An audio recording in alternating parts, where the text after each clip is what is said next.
So Tennessee has some pretty big changes for the 2024 season with their SEC scheduling.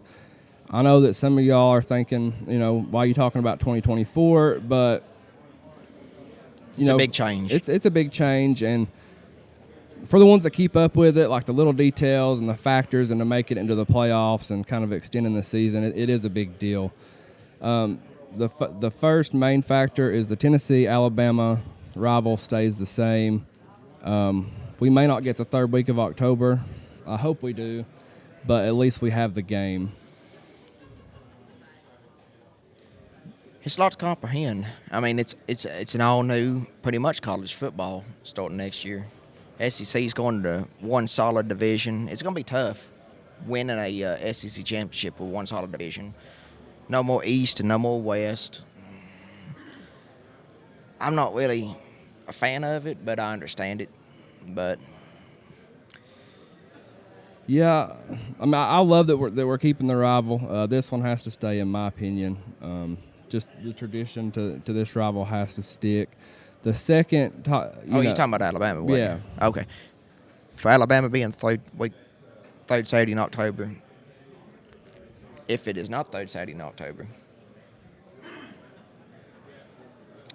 that's kind of disappointing. You're gonna be upset? I'm gonna be upset.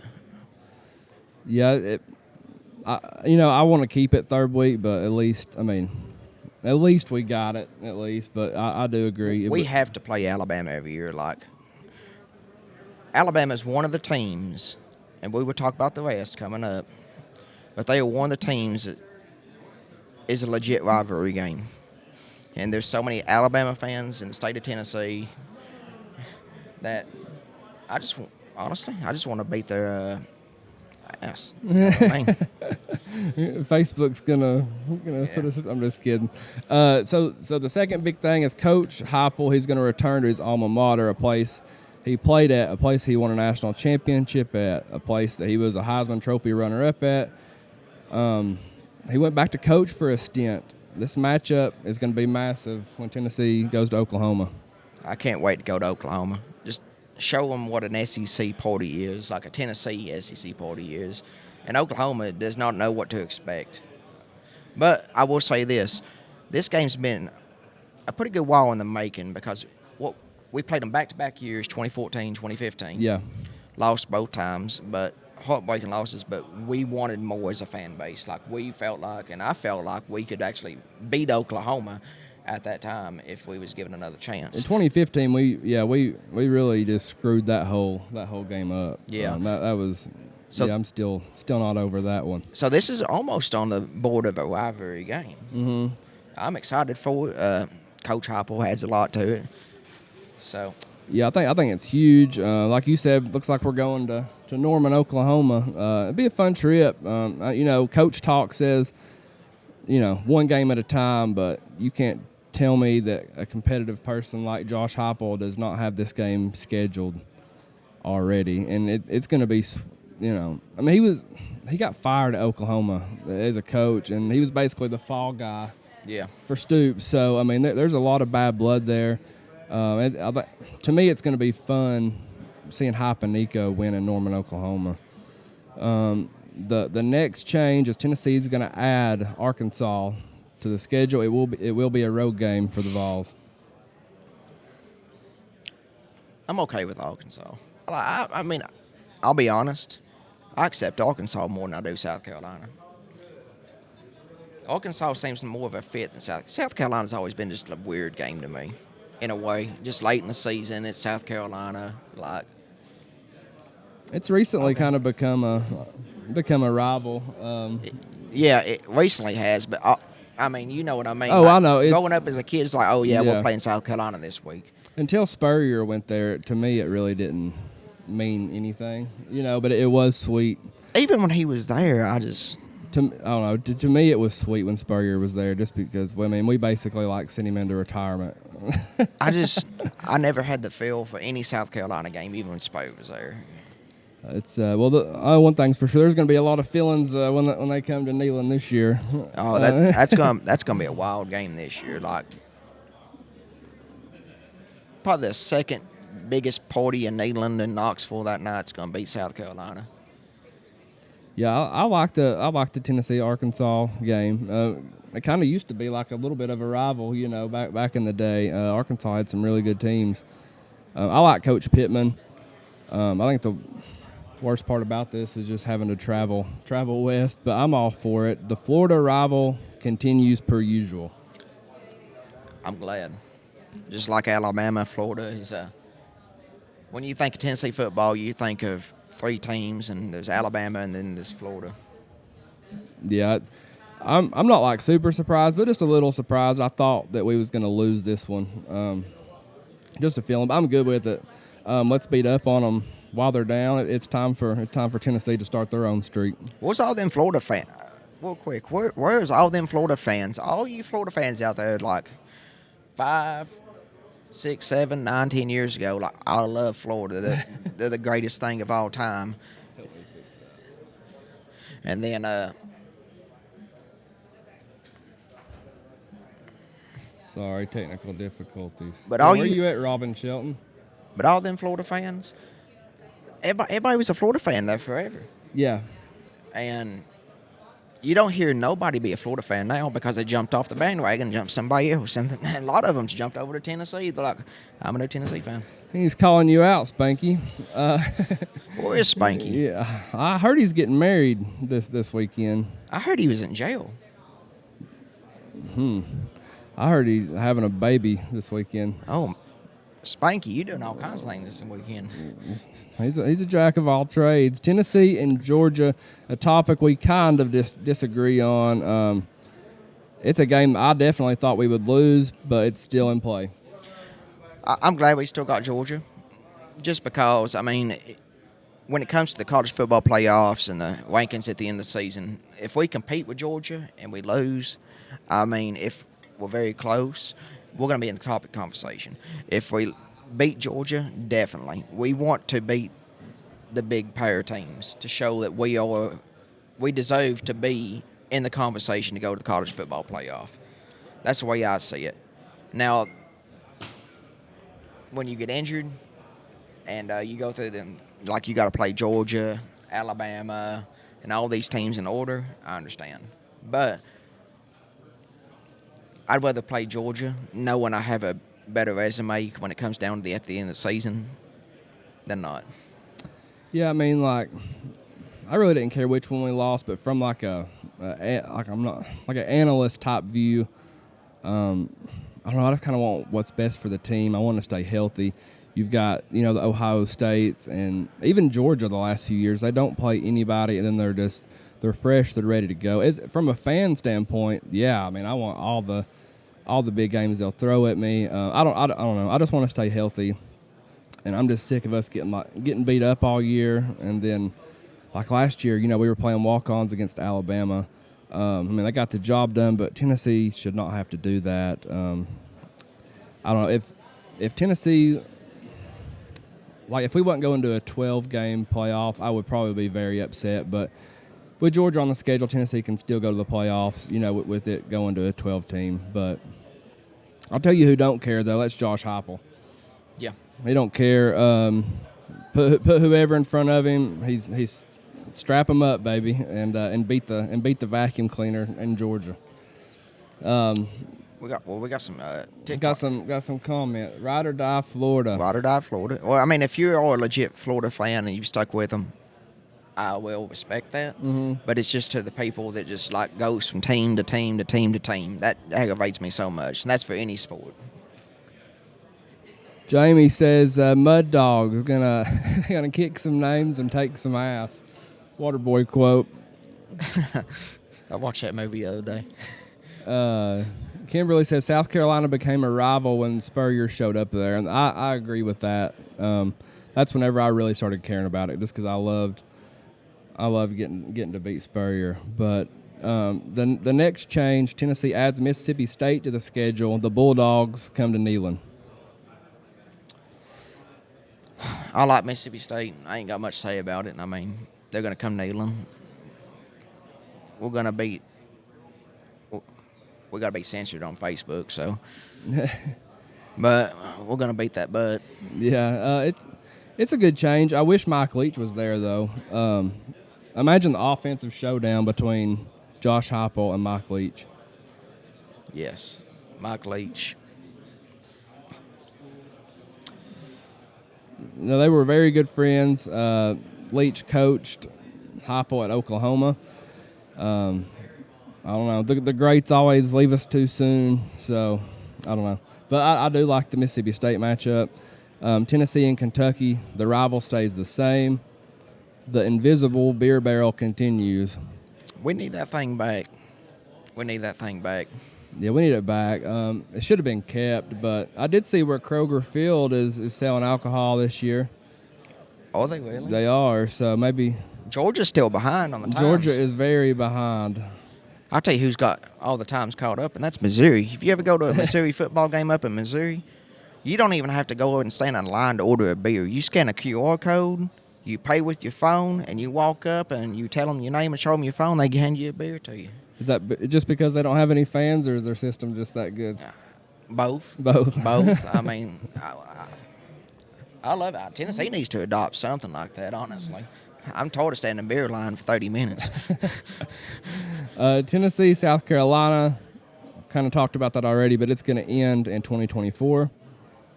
Like I said, it was just getting good, but we're going to see what happens this year. I don't know. I kind of wish we kept this and dropped Georgia personally. I know a lot of people's not going to like that, but from a health standpoint, I do. But we're going to get to see, as Big Diesel mentioned, we're going to see Heupel bend Shane Beamer over, and it's going to be awesome. We lose Missouri. Any thoughts? What, losing Missouri? Yeah. It's Missouri. Easy. I wish we kept them just because it's an easy win. Yeah. Yeah, I don't really care about Missouri. I'm glad that we don't have to travel up to that hellhole anymore, though. I am so glad. Like, that is...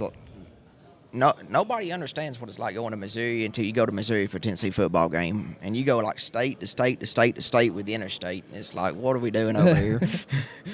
James Isbell says he can't believe Tennessee messed up multiple chances to hire Mike Leach. I agree with that. Me and Jamie, who's commenting on the YouTube channel, we used to work together, good friends, and we were fired up for the Mike Leach hire, and then I don't know, just horrible higher ups. There would have been pirate ships in Neyland Stadium, in the Tennessee River. Yeah. So overall thoughts on these changes the SEC made for 2024. It's gonna be interesting being one division, and I don't know what to expect. It's gonna be a dogfight for that SEC title because it's no longer like 7 teams on east and the west side. You're gonna add 2 more teams. It's gonna be 16 total teams fighting for the top 2 spots to go for the SEC championship. Yeah. The SEC, they done better than what I thought they would, honestly. It was great that they made, each SEC team, either Texas or Oklahoma, that they're going to play each other. I thought that was very good. I love that Georgia actually has a schedule in 2024, and Tennessee isn't. I mean, look at Georgia's schedule this year. Tennessee's the only competition they play, so I love that.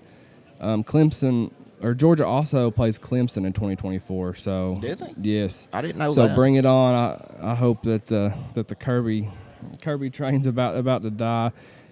Like I said, my only complaint personally is I wish that we lost Georgia or Florida, but I'm okay overall. Who do you think got it worst? Oh, Vanderbilt. Vanderbilt got it worst. I actually have the teams wrote down for that. Let me see right here. Yeah, Vanderbilt has to play Tennessee, Alabama, LSU, Auburn, Texas, South Carolina, Kentucky, and Missouri. And for Vanderbilt, that is brutal. They said that they went by winning percentages for the past 10 years to match people up. And I looked at that and I was like, what did Vanderbilt do to them?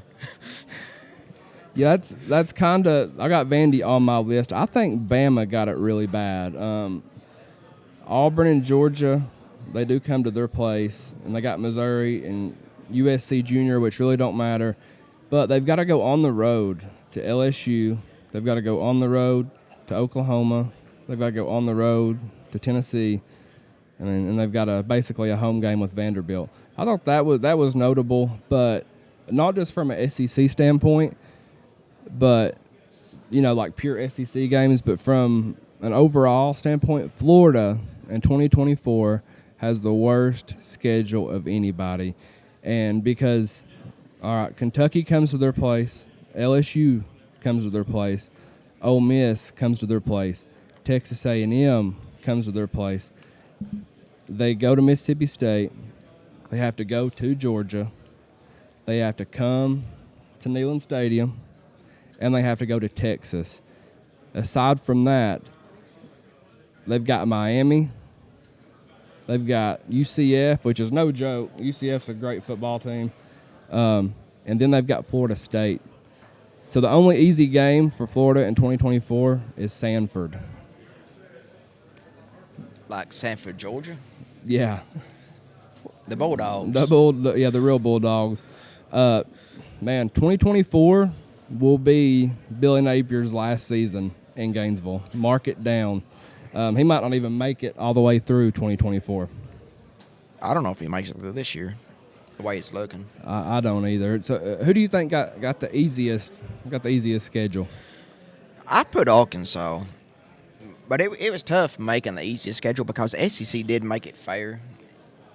I mean, it wasn't like they gave everybody like a good team or a bad team altogether. They made it pretty fair, so I'll give them that. But I put Arkansas. I mean, they got to play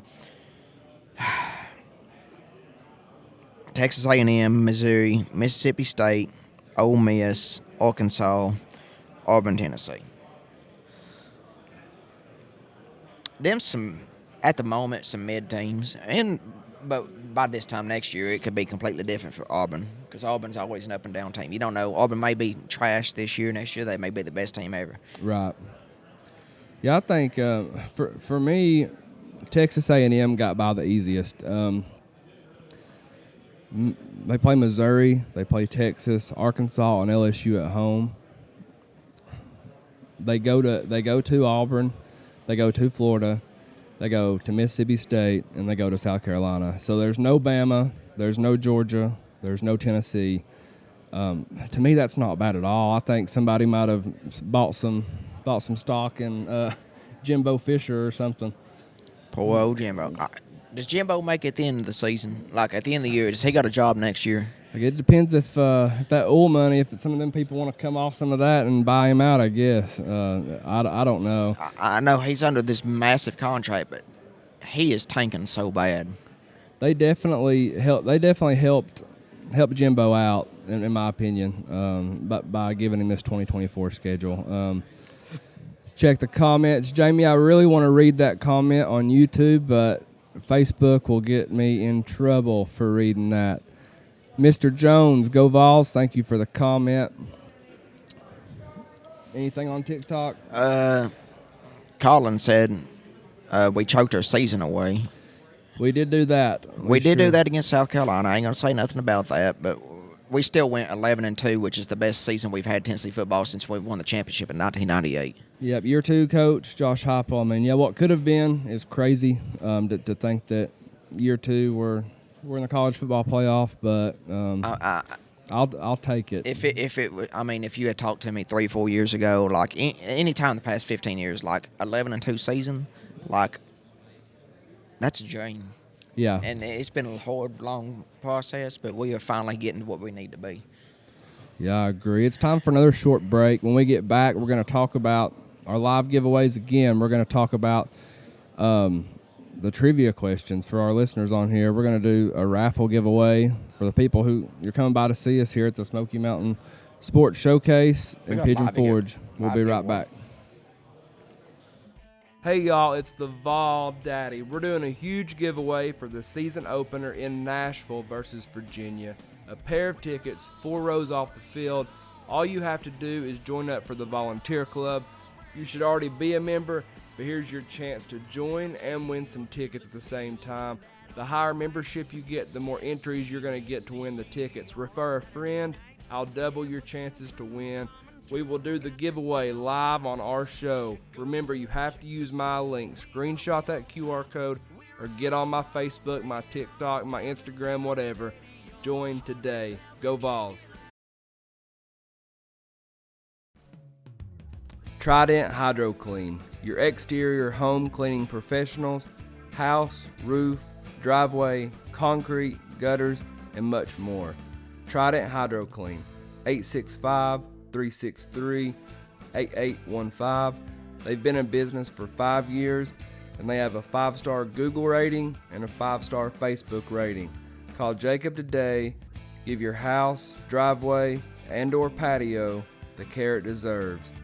100% satisfaction guarantee.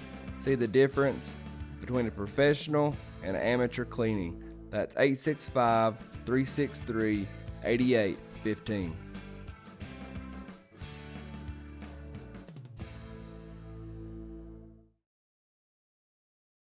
Do you have dreams about what your property could be?